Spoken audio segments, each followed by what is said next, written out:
ગઢડા વિધાનસભાના મત વિસ્તારમાં રોડ ઉપર મોટા ખાડા પડી ગયા છે અને લોકો જીવના જોખમે ગાડીઓ ચલાવે છે જ્યારે 106 વિધાનસભાના ધારાસભ્ય ભાજપાનો પ્રચાર કરવા માટે સમય છે પણ જનતાના કામ કરવા માટે સમય નથી। આવા ધારાસભ્યને અને તેના પ્રતિનિધિને રાજીનામું આપવું જોઈએ। રાષ્ટ્રીય પછાત એકતા મંચ અધ્યક્ષ અને ગઢડા વિધાનસભાના પૂર્વ ઉમેદવાર શ્રી મંજીભાઈ સોલંકી। ખબર નહીં આ રોડ કેટલા વર્ષ પહેલા બન્યો છે।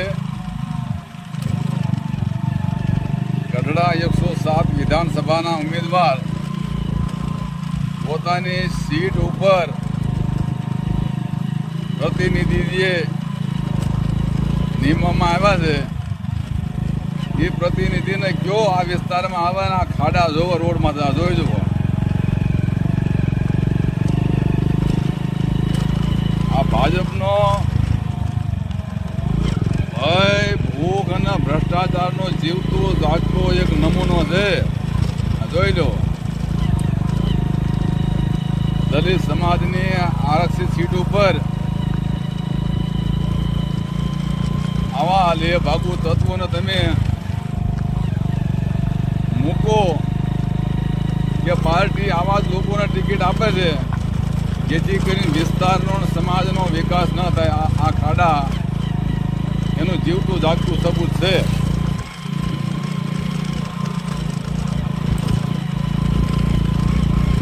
ગઈકાલના પ્રોગ્રામમાં ભાવનગર, મારું નામ મંજીભાઈ સોલંકી, રાષ્ટ્રીય પંચાયત એકતા મંચ રાષ્ટ્રીય અધ્યક્ષ અને ગઢડા વિધાનસભાના પૂર્વ ઉમેદવાર।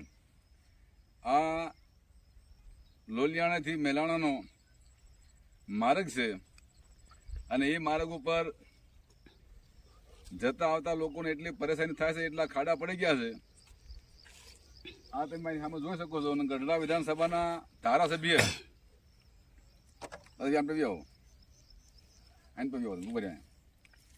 ગઢડા વિધાનસભાના ધારાસભ્ય પોતાની સીટ ઉપર એક પ્રતિનિધિ નિમી અને ભાજપનો પ્રચાર કરવા જઈ શકે છે, પણ આ વિસ્તારના લોકોએ મત આપ્યા છે એના દુઃખ દર્દને સાંભળવાનું જોવા માટે એને પાસે સમય નથી।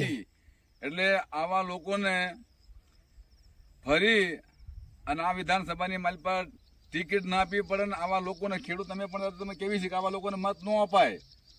બાપા ત્યાં તો અમને ભાઈ વાના કરતા હતા, આમ કરશું તેમ કરશું કયો એવું કહેતા હતા, અત્યારે કોઈ સામું નથી જોતું। હવે આ રોડના ખાડા પડ્યા છે, રોડના ખાડા પડ્યા છે, અમારી જેવા ડોહા હાલી શકતા નથી, શું કરવું? સાંભળજો દાદા શું કહે છે। દાદા બરાબર બોલે છો। તમને જે મત આપ્યા ને એ માટે કે અમને આ વિસ્તારની માલિકા વિકાસ હોવો જોઈએ, રોડ રસ્તા સારા હોવા જોઈએ। જય ભીમ, જય ભારત, જય સંવિધાન।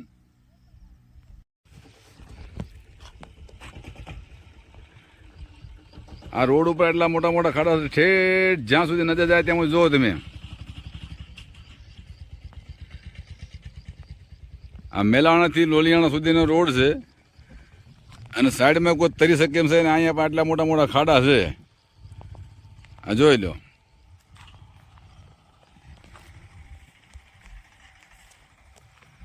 આ આખો વિસ્તાર છે અહીંનો, જ્યાં જોવો ત્યાં નકરા ખાડા અને પ્રતિનિધિને મૂકેલો એ ભાઈ ત્યાં શું આવે।